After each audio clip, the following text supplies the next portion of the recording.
ഒരു മനുഷ്യൻ ചെലവഴിക്കുന്ന ഒരു നവാസ് കലാം നവാസ് മരിച്ച വീട്ടിൽ പോയിട്ട് അവിടെ വന്ന സെലിബ്രിറ്റീസിൻ്റെയും നടന്മാരുടെയൊക്കെ ഫോട്ടോ എടുക്കാനും സെൽഫി എടുക്കാനൊക്കെ നടക്കുക.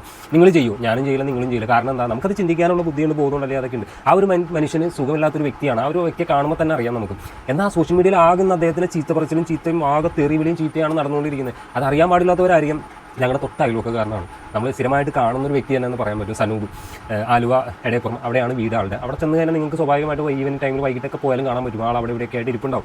ആ ഒരു വ്യക്തി, നിങ്ങൾ ആ ഒരു വ്യക്തിക്കുള്ള ബുദ്ധി പോലും നമുക്കില്ല എന്ന് പറയുന്ന പോലെ, ആളെ കണ്ടാൽ തന്നെ അറിയാം. ആ ഒരു സാഹചര്യം ചിന്തിച്ചാൽ തന്നെ നമുക്കറിയാം ഒരു മരണ വീടാണെന്നും എന്താ പറയുക, അങ്ങനെ ഒരാളും സുബോധമുള്ള ഒരാളും ചെയ്യില്ല എന്നുള്ളൊരു കാര്യം നമുക്കറിയെങ്കിലും നമ്മൾ വെറുതെ തെറി പറയാം. നിങ്ങൾ അല്ലാത്ത വ്യക്തികളെ തെറി പറഞ്ഞോളൂ, അത് തെറി പറയേണ്ടാവെന്നും പറയില്ല. അങ്ങനെയുള്ള സാഹചര്യത്തിൽ ചെയ്യുമ്പോൾ ഓക്കെ, ആ ഒരു വ്യക്തിക്ക് മാനസികമായിട്ട് ഇച്ചിരി ബുദ്ധിമുട്ടുള്ള ഒരു വ്യക്തിയാണ്. അപ്പോൾ അങ്ങനെയൊക്കെയുള്ളൊരു പ്രശ്നങ്ങളുണ്ട്. ഒരു പാവം വ്യക്തി തന്നെയാണ്. അപ്പോൾ ആ സനൂപ് അത് എന്തായാലും നിങ്ങൾ അറിയാവുന്നവർക്ക് അത് ഷെയർ ചെയ്ത് കൊടുക്കും. കാരണം ഇപ്പോഴും അത് കയറിക്കൊണ്ടിരിക്കുക, പല വീഡിയോസും ഇങ്ങനെ കയറി അദ്ദേഹത്തിന് തെറി ചീത്തയൊക്കെ പറഞ്ഞുകൊണ്ടിരിക്കുക സോഷ്യൽ മീഡിയയിൽ. എന്തായാലും കണ്ടപ്പോൾ എനിക്കത് പറയണമെന്ന് തോന്നി. നമ്മുടെ അടുത്തുള്ളൊരു വ്യക്തിയാണ്, അതുകൊണ്ട് അറിയാവുന്ന ഒരാളായതുകൊണ്ട്. ശരി.